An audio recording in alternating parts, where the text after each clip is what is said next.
జగన్మోహన్ రెడ్డి ముఖ్యమంత్రి అయిన తరువాత దశల వారీగా ఆంధ్రప్రదేశ్లో మద్యపాన నిషేధం చేస్తాను అని చెప్పినటువంటి జగన్మోహన్ రెడ్డి మాట తప్పాడు.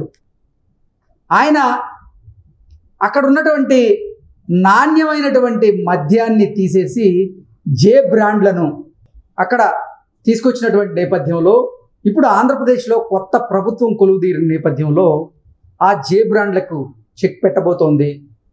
నాణ్యమైనటువంటి మద్యాన్ని మళ్ళీ ఆంధ్రప్రదేశ్కి తీసుకురాబోతున్నటువంటి నేపథ్యంలో ఇప్పుడు ఆల్రెడీ కింగ్ ఫిషర్ బీర్లు కూడా ఆంధ్రప్రదేశ్లోకి అందుబాటులోకి వచ్చిన నేపథ్యంలో మందుబాబులు అయితే పండగ చేసుకుంటూ ఉన్నారు. ఈ నేపథ్యంలో ఈ అంశం మీద మనం విశ్లేషణ చేసుకునేటువంటి ప్రయత్నం చేద్దాం. ప్రస్తుతం మనతో పాటు ఉన్నారు ప్రముఖ రాజకీయ విశ్లేషకులు, ప్రముఖ సీనియర్ జర్నలిస్ట్ దుర్గా భట్లమణి గారు. వారితో మాట్లాడదాం.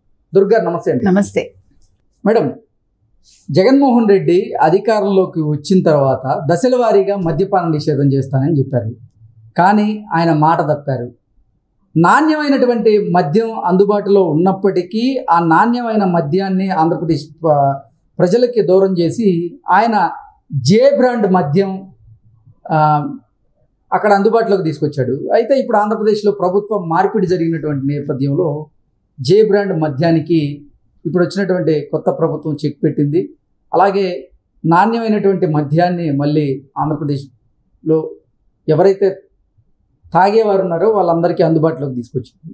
సో ఆంధ్రప్రదేశ్లో ఉన్నటువంటి మందు తాగే వాళ్ళకి ఇక పండగ వాతావరణం ఉంది అన్నట్లుగా వాళ్ళు ఫీల్ అవుతున్నట్లుగా కొన్ని వీడియోలు కూడా చూస్తూ ఉన్నాం మనం. దీని మీద మీ విశ్లేషణ ఏంటి? ఇప్పుడు తాగడం మంచిదా చెడ్డదా అనేది పక్కన పెడదాం. అది విశ్లేషించడానికి ఇప్పుడు సరిపోం మనం. ఎందుకంటే ఇప్పుడు తాగటం అనేది కూడా జీవితంలో ఒక భాగం అయిపోయింది చాలా మందికి. అది వాళ్ళ వాళ్ళ వ్యక్తిగత ఇష్టాలు కాబట్టి మనం వాటి జోలికి వెళ్ళొద్దు. ఇకపోతే ఏం జరిగింది 2019-24 మధ్యలో మీరు చెప్పినట్టుగా జగన్మోహన్ రెడ్డి గారు ఇచ్చిన మొట్టమొదటి వాగ్దానం ఏంటంటే, నేను మద్యపాన నిషేధం అంటే సంపూర్ణ మద్యపాన నిషేధం చేస్తాను అన్నారు. అన్నాక ప్రజలు నమ్మారు. మా అక్క చెల్లెళ్ళకి నేను బాగా అన్నీ చూసుకుంటాను, వాళ్ళకి ఇటువంటి కష్టాలు రాకుండా, వాళ్ళ పుస్తలు అమ్ముకోకుండా ఈ మద్యాన్ని నిషేధిస్తాను అన్నాడు ఆయన. ఆయన చాలా కరెక్ట్గానే చెప్పాడు. అంటే మనం జగన్మోహన్ రెడ్డి గారిని అర్థం చేసుకోవటంలో ప్రతిసారి తప్పులో కాలేస్తున్నాం. ఎందుకంటే ఆయన ఈ మద్యపాన నిషేధాన్ని చేస్తానన్నాడు కానీ మద్యపాన నిషేధం పూర్తిగా చేస్తానని ఎక్కడ చెప్పలేదు ఆయన. అంటే ఇప్పుడు ఉన్న ఈ బ్రాండ్లు తీసేసి కొత్త బ్రాండ్లు తెస్తా అన్నాడు. అలాగే జే బ్రాండ్స్ తీసుకొచ్చారు. మద్యం అనేది 5 స్టార్ హోటల్కు మాత్రమే పరిమితం ఎలా చేస్తాను, అసలు దశల వారీగా మద్యపానాన్ని నిషేధిస్తానంటూ కూడా ఆయన చెప్పారండి. చెప్పటం ఆచరణలో ఆయన ఏం చేయలేదు, మనకు తెలుసు. మీరు చెప్పినట్టుగా 5 స్టార్ హోటల్స్ కి పరిమితం చేస్తాను అన్నారు. కానీ ప్రభుత్వమే పాలసీ తీసుకొచ్చింది కదా. ప్రభుత్వం ఎక్కడైనా మద్యం పాలసీ తీసుకురావటం మనం చూసామండి, అమ్మటం మనం చూసామా? అది ప్రైవేట్ వాళ్ళ చేతుల్లో కదా వెళ్తుంది. దానికి టెండర్లు వేస్తారు, పిలుస్తారు, ఇవన్నీ ఉంటాయి, ఒక ప్రక్రియ ఉంటుంది దానికి. అది లేకుండా ప్రభుత్వమే చేతుల్లోకి తీసుకుంది. ఇంకొక దౌర్భాగ్యం ఏం జరిగిందంటే, ఈ మద్యపానం సంబంధించిన షాపులు ఏవైతే ఉన్నాయో అక్కడ ఉపాధ్యాయులు నిల్చోబెట్టారు. మీరు మర్చిపోయారా కదా? ఉపాధ్యాయులు నిల్చోబెట్టారు. దానివల్ల కూడా ఉపాధ్యాయుల్లో వ్యతిరేకత వచ్చి ఈరోజు జగన్మోహన్ రెడ్డి ఓడిపోయారు. అంటే ప్రభుత్వ ఉద్యోగులే కాకుండా ఉపాధ్యాయులు కూడా ఆయనకి వ్యతిరేకంగా పనిచేశారు. ఇంకొక విషయం, ఈయన చెప్పింది ఏది చేయలేదండి, అమలు చేయలేదు ఏ విషయంలోనూ. ఆయన 99% నేను అమలు చేసేసాను, 1% చేయలేదు అన్నాడు తప్ప మొత్తం ఎన్నికల ప్రచారంలో 2024లో మద్యపాన నిషేధం చేయలేదు అని ఎక్కడ ఆయన ప్రస్తావించలేదు. ఆయన దగ్గర అప్పట్లో పనిచేసిన మంత్రులు ప్రస్తావించలేదు. ఈవెన్ ఆయన సలహాదారులు కూడా దాని గురించి మాట్లాడలేదు. కానీ ఈ మద్యపాన నిషేధం ఏదైతే ఉందో ఈ మద్యపానం మీదే మొత్తం ఆయనకు వచ్చే ఇన్కమ్ అంతా ఆధారపడి ఉంటుంది. ముఖ్యంగా వీళ్ళు ఏం చేశారంటే, వీళ్ళ పాలసీలు తీసుకొచ్చి, వీళ్ళ మద్యం తీసుకొచ్చి 25% కమిషన్లు తీసుకున్నారు. అందుకని కింగ్ ఫిషర్ లాంటి కంపెనీలు వాళ్ళ వ్యాపారం మేము మీతో చేయలేము, మాకు అవసరం లేదు అని వెళ్ళిపోయారు. ఎందుకంటే వీళ్ళు ఉన్న బ్రాండ్స్ అంటే మంచి మంచి బ్రాండ్స్ ఏవైతే ఉన్నాయో అండ్ దేశవ్యాప్తంగా ఉన్న బ్రాండ్స్ అన్ని రద్దు చేసేసారు. అది కింగ్ ఫిషర్ కావచ్చు, అలాగే ఓల్డ్ మాంక్, ఇట్లా నాకు సరిగా పేర్లు తెలియదండి, అవన్నీ కూడా రద్దు చేశారు. ఎందుకని వాళ్ళు ఎక్కడ ఇబ్బంది పడ్డారంటే, మాకు 25% మీరు ఇచ్చి తీరాలి అనేసరికి వాళ్ళు మాకు అసలు ఇలాంటి పాలసీ లేదు, మేము ఏ రాష్ట్రంలోనూ మాకు ఇటువంటి విధానం లేదు కాబట్టి మేము ఇచ్చుకోలేమంతా అన్నారు. కనీసం 20% ఇవ్వాలంటే వాళ్ళు మాకు అక్కర్లేదు మీతో వ్యాపారాలని వాళ్ళు వెళ్ళిపోయారు. వీళ్ళకి కింగ్ ఫిషర్ కి శ్రీకాకుళంలోనే ఎక్కడో బెవరేజెస్ ఉంది, వాళ్ళు అది కూడా మూసుకుని వెళ్ళిపోయారు. అప్పుడు వీళ్ళ సొంతంగా వీళ్ళు తెచ్చుకున్నారు. దాని మీదే కదా ఇప్పుడు అతను ఎవరు ఇవాళ సోదాలు జరుగుతున్నాయి 3 రోజులు. కార్పొరేషన్ వాసుదేవరెడ్డి గారి ఇంటి మీద 3 రోజులుగా మనకు తెలుసు సోదాలు జరుగుతున్నాయి. ఎందుకంటే ఈ వాసుదేవరెడ్డి అనే ఆయన్ని అపాయింట్ చేసుకున్నదే జగన్మోహన్ రెడ్డి.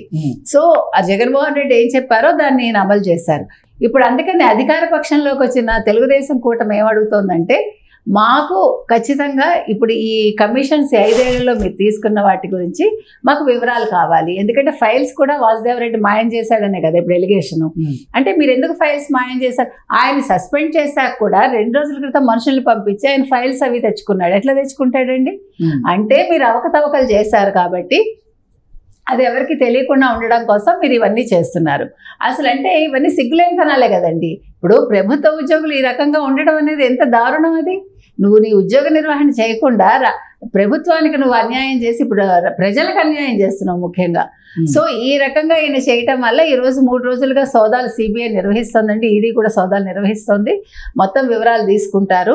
ఇప్పుడు జగన్మోహన్ రెడ్డి ఎంతైతే కమిషన్ తీసుకున్నాడో, ఎవరెవరైతే కమిషన్లు తీసుకున్నారో ఆ వివరాలన్నీ తీసుకుని ఆ కమిషన్ వెనక్కి ఇచ్చి ప్రభుత్వంలో అంటే ప్రభుత్వ ఖజానాలో జమ చేయాలనేది అందరి ఆలోచన అనమాట.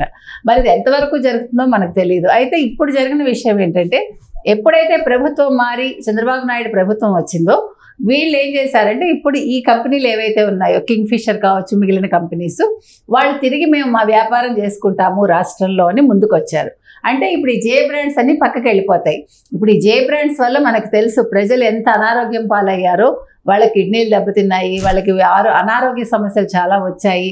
అంటే చీప్ రకం అనమాట. ఈ బెవరేజెస్ కంపెనీస్ తయారు చేసినవన్నీ కూడా వీళ్ళు మార్కెట్లో వదలటం వల్ల ప్రజల్లో చాలా అంటే అనారోగ్య సమస్యలు రావటం, ముఖ్యంగా ఆడవాళ్ళు కూడా అంతంత రేట్లు చెల్లించుకోలేక, అంటే మగవాళ్ళకి ఇప్పుడు ఆ బ్రాండ్స్ మీద ఎప్పుడైతే వీళ్ళు రేట్లు పెంచేశారో అప్పుడు ఎవరికండి నష్టం? ఆడవాళ్ళకే కదా. ఓ చేత్తో ఆయన సంక్షేమ పథకాలు ఇచ్చానన్నాడు, ఆ అక్క చెల్లెళ్ళ అభివృద్ధి నా లక్ష్యం అన్నాడు, వాళ్ళ పుస్తలన్నీ అమ్మాల్సి వచ్చింది కదా వాళ్ళు. సో ఇవన్నీ జరగటం వల్ల ఈరోజు జగన్మోహన్ రెడ్డి ప్రభుత్వం పడిపోయింది. అంటే ఇది కూడా ఒక ముఖ్యమైన కారణం మనం చెప్పుకునేది. సో ఇప్పుడు మొత్తం అన్ని కంపెనీస్ వెనక్కి వస్తున్నాయండి.